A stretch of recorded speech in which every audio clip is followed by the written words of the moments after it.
السلام علیکم دوستوں، میں ملک جمشید بسم اللہ نرسری فارم چینل سے دوستوں آج میں آپ کو ہیبس پودے کے بارے میں مکمل تفصیل کے ساتھ بتاؤں گا۔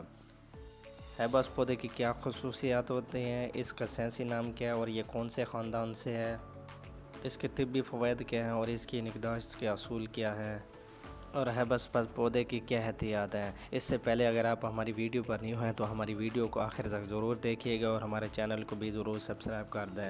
تو سٹارٹ کرتے ہیں اس ویڈیو کو۔ ہیبسکس ایک خوبصورت اور مفید پودا ہے جو اپنی رنگ برنگی پھولوں کی وجہ سے دنیا بھر میں مشہور ہے۔ ہیبسکس کے پودے کو مختلف ناموں سے جانا جاتا ہے۔ اردو میں اسے عموماً گل ختمی یا جست بھی کہا جاتا ہے، انگلش میں اسے ہیبسکس کہا جاتا ہے اور پنجابی میں اسے گل ہوڈل کے نام سے پکارا جاتا ہے۔ پاکستان میں زیادہ تر اسے گل ہوڈل یا ہیبسکس کے نام سے پکارا جاتا ہے۔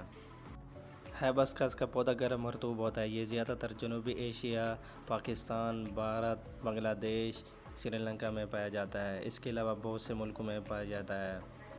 ہیبسکس کا سائنسی نام ہیبسکس روزا سینینسس ہے اور یہ مالویسی خاندان سے ہے۔ اب بات کرتے ہیں ہیبسکس پودے کی کیا خصوصیات ہیں۔ ہیبس پودے کی بہت زیادہ خصوصیات ہوتی ہیں۔ اس کے پھولوں کے ساتھ ساتھ اس کے پتیاں بھی بہت زیادہ خوبصورت ہوتی ہیں۔ اس کی پتیاں چوڑی، سبز اور چمکدار ہوتی ہیں جو کہ خوبصورت نظر آتی ہیں اور ہمیشہ یہ گرین رہ جاتے ہیں۔ اس کے پتے گرمیوں میں بھی گرین رہ جاتے ہیں اور سردیوں میں بھی گرین رہ جاتے ہیں۔ یہ موسم کی تبدیلی کی وجہ سے اس کے پتے جھڑتے بھی نہیں ہیں جو کہ خوبصورت نظر آتے ہیں۔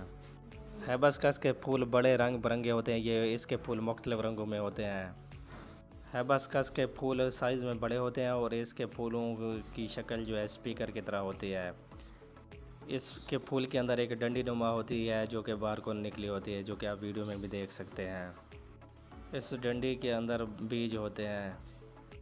اس کے پھول 5 پنکھڑیوں پر مشتمل ہوتے ہیں، لال، گلابی، زرد و سفید، جو کہ خوبصورت منظر پیش کرتے ہیں۔ یہ دور سے لوگوں کو اپنی طرف اٹریکٹ کرتے ہیں اور پودے کی خوبصورتی بڑھاتے ہیں اور اسی وجہ سے اس کو زیادہ تر لوگ پارکوں میں لگاتے ہیں، سڑکوں پر لگاتے ہیں، گھروں میں لگاتے ہیں، یونیورسٹیوں میں لگاتے ہیں اور اس کو ہر جگہ آسانی کے ساتھ لگایا جاتا ہے۔ ہیبسکس پودا 4 سے 10 فٹ تک بڑھ سکتا ہے اور یہ 4 سے 6 فٹ تک سائڈوں پر بھی پھیل جاتا ہے۔ اگر اس کی چھٹائی وغیرہ کر دی جائے تو اس کے اوپر بہت زیادہ پھول آتے ہیں اور اس کی شیپ بھی خوبصورت بن جاتی ہے۔ ہیبسکس کا پودا گرم اور مرطوب علاقوں میں بہترین نشوونما پاتا ہے۔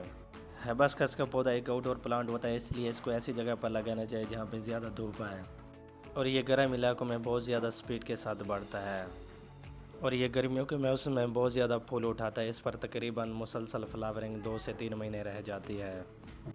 مئی، جون، جولائی، اگست پر اس پر مسلسل فلاورنگ رہ جاتی ہے۔ اب بات کرتے ہیں ہیبسکس کے طبی فوائد پر۔ اب بات کرتے ہیں ہیبسکس کے فوائد کے بارے میں۔ اس کے بہت سے فوائد ہیں جو کہ اس ویڈیو میں آپ کو بہت تفصیل کے ساتھ بتاتا ہوں۔ ہیبسکس کی چائے بلڈ پریشر کو کم کرنے اور ہضمہ بہتر بنانے میں مفید ہے۔ ہیبسکس کے پھول اور پتے بالوں کے لیے بہت زیادہ مفید ہیں۔ ہیبسکس کے پھولوں اور پتوں سے بالوں کو لمبا اور گھنا بنایا جاتا ہے۔ ہیبسکس کے پودوں کو خوبصورتی کے طور پر گھروں میں، باغات میں اور پارکوں میں لگایا جاتا ہے جو کہ خوبصورتی کی زینت بنتا ہے۔ ہیبسکس پودے کو ماحولیاتی فوائد کے طور پر بھی لگایا جاتا ہے جو کہ یہ تتلیوں اور شہد کی مکھیوں کو اپنی طرف متوجہ کرتا ہے۔ اب بات کرتے ہیں ہیبسکس کے پودے کی نگہداشت اور دیکھ بھال کے بارے میں۔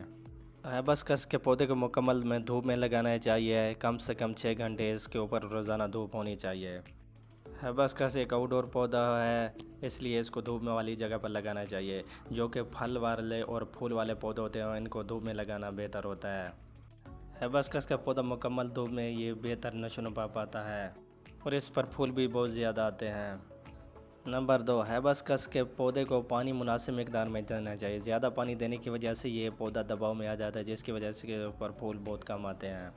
اس لیے ہیبسکس پودے کو مناسب مقدار میں پانی دینا چاہیے۔ مٹی نرم رکھیں لیکن پانی زیادہ جمع نہ ہونے دیں۔ زیادہ پانی جمع ہونے کی وجہ سے اس کی جڑیں خراب ہو جاتی ہیں۔ نمبر 3، مٹی اچھی ہونی چاہیے، یعنی زرخیز اور اچھی نکاسی والی مٹی ہونی چاہیے۔ ایسی مٹی کا انتخاب کریں جو کہ بہترین ہو، یعنی نکاسی والی ہو اور بھال والی مٹی ہونی چاہیے۔ اگر مٹی سخت ہو تو اس کے اندر ورمی کمپوسٹ مکس کر کے مٹی کو نرم کیا جا سکتا ہے۔ نمبر 4، کھاد کا استعمال۔ ہر 15 دن بعد عضویاتی یا نائٹروجن والی کھادیں لازمی دینی چاہیے ہیبسکس پودے کو۔ اس کے علاوہ آپ NPK کھاد بھی استعمال کر سکتے ہیں، اس کے علاوہ DAP کھاد بھی استعمال کر سکتے ہیں، آپ اپنی دیسی NPK کھاد بھی استعمال کر سکتے ہیں، اور اس کے علاوہ پرانی گوبر بھی آپ استعمال کر سکتے ہیں جو کہ تقریباً 2 سے 3 سال پرانی ہونی چاہیے۔ نمبر 5، کٹائی پودے کو خوبصورت رکھنے اور نئی شاخیں اگانے کے لیے ضروری ہوتی ہے۔ اگر ہیبسکس پودے کی وقتاً فوقتاً کٹائی کرتے رہیں تو یہ خوبصورت ہو جاتا ہے اور اس کے اوپر پھول بھی زیادہ آتے ہیں اور اس کی شاخیں بھی زیادہ نکلتی ہیں۔ ہیبسکس کے پودے کو سردی میں اسے ٹھنڈ سے لازمی بچانا چاہیے، اس کو کور لازمی کر دیں، اور سردیوں میں اسے زیادہ پانی دینے سے گریز کریں، زیادہ پانی دینے سے اس کی جڑیں گل سکتی ہیں۔ اب بات کرتے ہیں ہیبسکس کے پودے کو کیسے تیار کیا جاتا ہے۔ ہیبسکس پودے کو مختلف طریقوں سے تیار کیا جا سکتا ہے، اس کو کٹنگ کے ذریعے تیار کیا جا سکتا ہے، اس کو کومپل کے ذریعے تیار کیا جا سکتا ہے، اور اس کو گوٹی یعنی کہ ایئر لیئرنگ کے ذریعے بھی تیار کیا جا سکتا ہے۔ اگر آپ اس کو کٹنگ کے ذریعے لگانا چاہتے ہیں تو کٹنگ کا بہترین موسم جنوری اور فروری ہوتا ہے۔ کٹنگ 6 سے 7 انچ تک ہونی چاہیے اور یہ کٹنگ سخت ہونی چاہیے۔ آپ اس موسم میں اس کو اوپن لگا سکتے ہیں۔ اگر آپ اس کو کومپل کے ذریعے یعنی نرم شاخ کے ذریعے تیار کرنا چاہتے ہیں تو اس کا بہترین موسم جون جولائی اگست ہوتا ہے، یعنی برسات کے موسم میں اس کی کٹنگ کا جو رزلٹ ہے وہ تقریباً 100% ہوتا ہے، اور اس کے اوپر گرین شیڈ لازمی کر دیں۔ دوستو، اگر آج کی ویڈیو میری آپ کو اچھی لگے تو ایک پیارا سا کمنٹ ضرور کر دینا، اور میرے چینل کو بھی ضرور سبسکرائب کر دیں تاکہ اس طرح کی مزید ویڈیو میں اپلوڈ کرتا رہوں۔ Thank you very much.